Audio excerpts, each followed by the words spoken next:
Oh man, I tell you, these Browns. I barely even in my 30s here, and it was recently told to me by my doctor that I could potentially have high blood pressure, and I should maybe start being a little bit healthier. And Cleveland sports is what's doing it to me. I mean, like it's an Ohio thing. I'm sure if we had a study, if I cared enough about science, then I could run a study and I could literally prove that just being an Ohio sports fan increases your death rate, because I can never enjoy the Browns, even when they're looking good in a year. I just cannot enjoy it. I mean, they always find a way to just make you scared. And this was no exception, you know?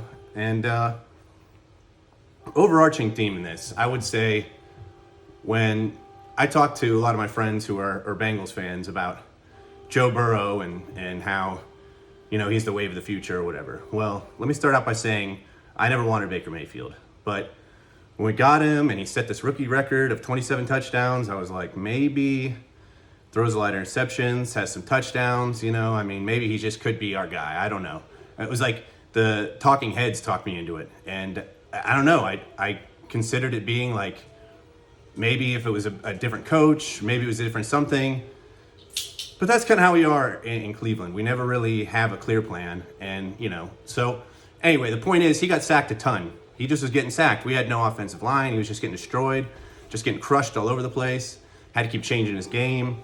Now he's shaky at best. I mean, look how solid he was in the second half of this game versus the first half. I mean, it just doesn't even make any sense. If you have that skill, why can't you do it all the time? But it's because he's got some problem where he thinks he has to like pander to Odell Beckham or some crazy stuff. And let me actually mention that too. Odell Beckham goes out. We weren't stellar immediately, okay? But it seems like we win in clutch moments when we have these weird receivers that you never hear of before, like Peoples-Jones and stuff. I mean, they're the ones who come in the clutch. It seems like Baker just would rather have them as a choice because he's not pressured to throw to them. And then when they're open, he can get it to them. I must also say that this is one of those rare games where Baker's not just hucking the ball everywhere and scaring the hell out of me. But, you know, I mean, he was sharp in the second half. But anyway, if they keep letting Joe Burrow get smashed like that, and then next year they try to recater the offense to him or something, I mean, I could just see the same thing happening. I mean, I'm not really sure. You got to give this guy some space to learn, but you also got to stop getting him pancaked because it's not going to do any good. And in the whole game, the announcers, you know, once again, no credit to the Browns for anything, but, you know, I mean, look how good Joe Burrow is and how outstanding and blah, blah, blah. I mean, this guy, I think, coming into this game had 6 touchdowns, 4 interceptions or something, threw another interception, maybe got 2 more touchdowns, 3 more touchdowns, something like that. So he's like, what, 9, halfway through his first season? I mean, he's not going to get a rookie touchdown record or anything. I mean, Baker did that in less than a full season. So, I'm not really sure. I mean, yeah, it looks good, okay? Don't get me wrong. Looks good. I know all you Bengals fans are going to be out there commenting about how much you hate the fact that I'm saying this, because last week on my first video, I talked about the Pittsburgh Steelers having random people, and they about shit themselves over it. It's like no one else outside of fantasy in Pittsburgh knows anything about fucking Washington or Smith-Schuster. I mean, you lost your Antonio Brown and your Le'Veon Bell. So now you really just, you have basically cheeseburger-eating 40-year-old Sebastian Janikowski lookalike Ben Roethlisberger getting it done out there. Well, I mean, today, a little bit of a struggle for him, but he gets it done. But he's the only person that anyone would ever really remember on that team. So, yeah, random people. Anyway, at the beginning of the game, when we threw the ball to Odell Beckham, and he wasn't even looking, it's incredible because everybody just all the time says we just get the ball to Odell Beckham and, you know, the world will solve its own problems. This dude wasn't even turning around. I mean, I don't know if it was like a bad route or he just didn't know or something. But riddle me this. We have all these people who are in our defense, our secondary, literally could intercept balls every game. I mean, every game there's 1 or 2 of them where we just don't catch them.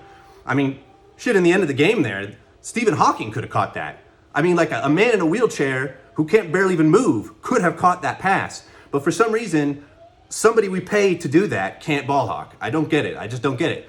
But if Baker doesn't like to throw to Odell Beckham because he's too much pressure for him or something, and we end up doing stupid things, let's just make him one of our cornerbacks because he basically probably is as good as the cornerbacks. Or actually, no, better yet, we don't even have a safety, really, because We traded for one who's been injured all year. So let's just put him at safety, and he might actually have a chance of catching the ball. You look a few games ago, we threw the ball at the defender, and Odell was able to jump up and swat it out of his hands.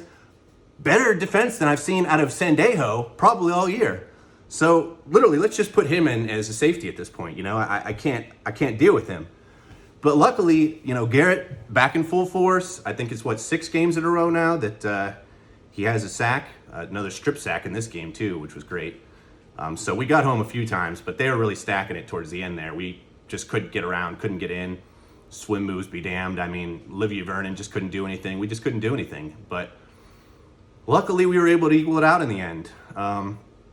You know, there was a Landry jet sweep pass that he tried to get around. He tried to throw the ball. It looked like he was about to get destroyed. And of course, you know, he ended up getting destroyed on the first one. The second time around, though, he was actually able to throw it. The first time, I don't know if that was a fake move. I mean, Landry, you're running around in the open. You don't want to have the ball out like this. Like, let's just be convulsing with the ball over here. Oh, fake them. If you look, he's trying to fake a pass to the sideline. Like, what's he going to do? Throw the ball out? No, you're not. Tuck it and fall, because, I mean, that's a blown play. Don't make it worse. Second time, luckily he got the throw off, and luckily it worked. But, I mean, Denny also got crushed, and now he's, more injured, which is great, because we're already down a lot of receivers. I mean, we're stacked with receivers and talent, but now we're just down receivers. So, cool that worked, but let's stop that again, I feel like Garrett's sack right before the half, it was the 4th sack of the team. That really kind of was one of those statement plays where, he was basically trying to say, we're not going to let this happen. We're not going to make this go any worse. We're not going to take it in the locker room any worse, which is great. It was a great step up for him, and I really like the fact that he makes an impact. But I think as a defense, we still have so many problems. It's just unbelievable. I mean, that gets me to my next point, the tackling. How many times we wrap these people up and we can't tackle them? I don't know why we are having this problem, because normally when you see this go on, it's because people are trying to punch the ball out, or we're trying to do some kind of ball hawking strategy, and we're trying to go for the turnover and not the tackle. But these dudes are just loosely arm tackling people and hoping to maybe be dragged by the guy's collar until they fall down. And that doesn't happen. These guys will just keep walking. AJ Green, basically terrible all year. Dude can't even find anything. People don't even like the guy in fantasy at this point. But today, he's just catching the ball and just getting all these yards after the catch. I mean, you'd have thought that he was like Megatron or something. I mean, he just kept going. But it's because we can't tackle. I mean, there's no secret that our defense is terrible and our offense is kind of what wins the game. But we have flashes, and we really could be better. And if we could just figure out how to get some of these interceptions, I mean, we're already up there for turnover team, but we could really be a good turnover team, especially if we got our damn safeties safe. So, I don't know. Overall, it's great to see you win. It really is great to see you win. And I think there's some things that we can build on here. But, man, as a Browns fan, can't we just have a game where, I honestly look forward to watching the whole game? Because I know that there's a possibility we're going to win. Instead of just thinking okay, there's time left. We might still be able to do this. I just don't think I'm ever going to get that luxury. And, I mean, I don't know that the Steelers should crush us the way they did, but clearly it seems like people are figuring out what we have going on. And I don't know, or at least I didn't think that Nick Chubb was this huge deal to us in the first place. I know he's great at what he does, and I know that he's, a capable running back, but we already had another capable running back. But it seems like maybe Stefanski's worried about running Kareem Hunt too much or something, being the only back left, and we're not leaning on that run game anymore, and that's kind of a problem. We need to get back to that. You can't just find a winning strategy for our quarterback and then just change it on him. I still have said it today that it would have been okay with me if we used the excuse Baker's injured to see what Case Keenum could have done for a few games. Because at the worst, he could throw some interceptions, and then we'll know that Baker could come back and everything will be fine there. And again, I don't really think that we have to do it that way, but it's every time Baker doesn't work out for us, every time he cannot do what he's supposed to do, like at the start of the game when he's just airmailing interceptions and just doing stupid stuff right off the bat, every time I see that, I think, okay, this isn't going to work, I mean, it's like a Browns mantra now. We just try to get a different replacement. We just try to fix it. And I know we're trying to break that. And I know as soon as we put in another quarterback, the media is just going to go crazy. And we're so sensitive to that as Browns because no one ever says anything nice about us. So I can understand the narratives here, but it's at some point we just got to start saying, hey, we've got these pieces. I mean, we do need to debut as much as we can out of Baker Mayfield because we have to sign him for like $25 million next year if we want to keep him around. But still, like, if we want to get in the playoffs and see playoff Baker, have playoff Baker come in, maybe do like a playoff Baker thing so we can really kind of get all the scales, regular season and playoff Baker, and then know if it's really worth it. I mean, we need to get there. So let's just win at this point. Let's not really worry about how cute we have to be about it. But again, victory is a victory. You can't take anything away from the fact that we actually put another one on in the win column. But I really think that we need to start getting back to the run game specifically, especially if we're going to be playing against a team that's like, fifth in run defense, or fifth worst run defense, fifth worst run defense. So we had opportunities there, and I know we lost some of our offensive line, namely our best player arguably this year that we had as far as opening up gaps, but we still have really good statistically capable offensive line, and it just seems weird that we wouldn't allow them to get more practice at what we're trying to do here. I mean, everyone keeps talking about how Stefanski was able to win this game while only running the ball, when he was over calling plays for the Vikings, and that's cool and all, and I don't think we need to just only have running the ball.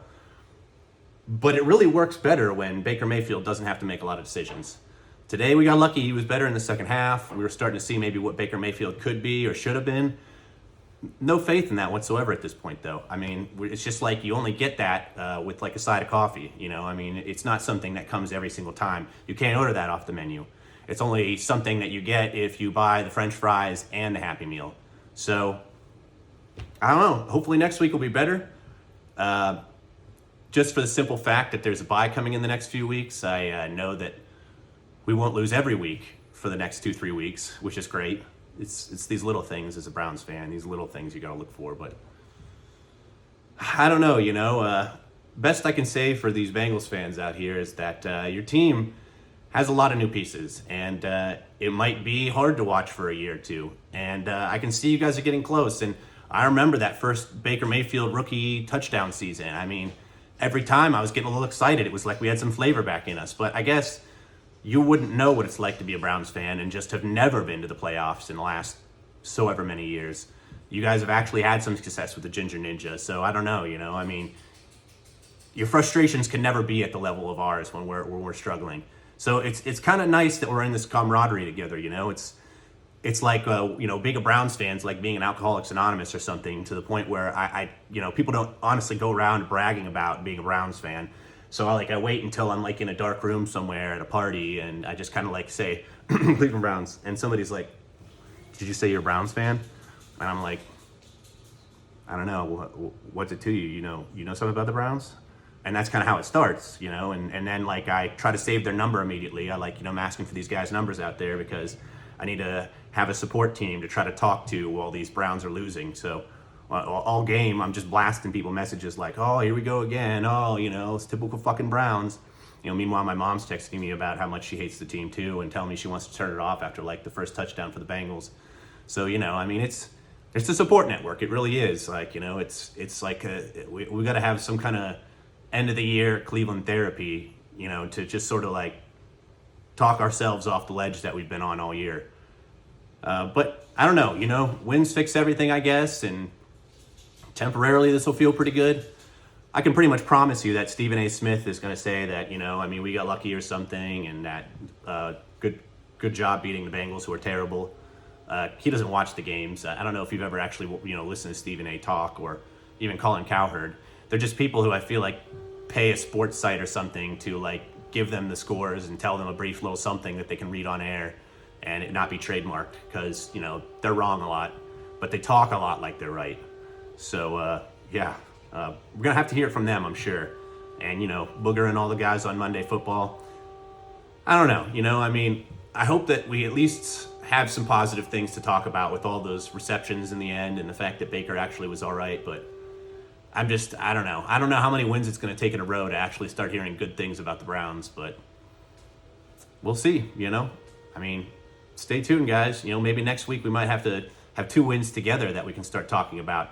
Maybe, dare I say, Baker will start an interceptionless streak.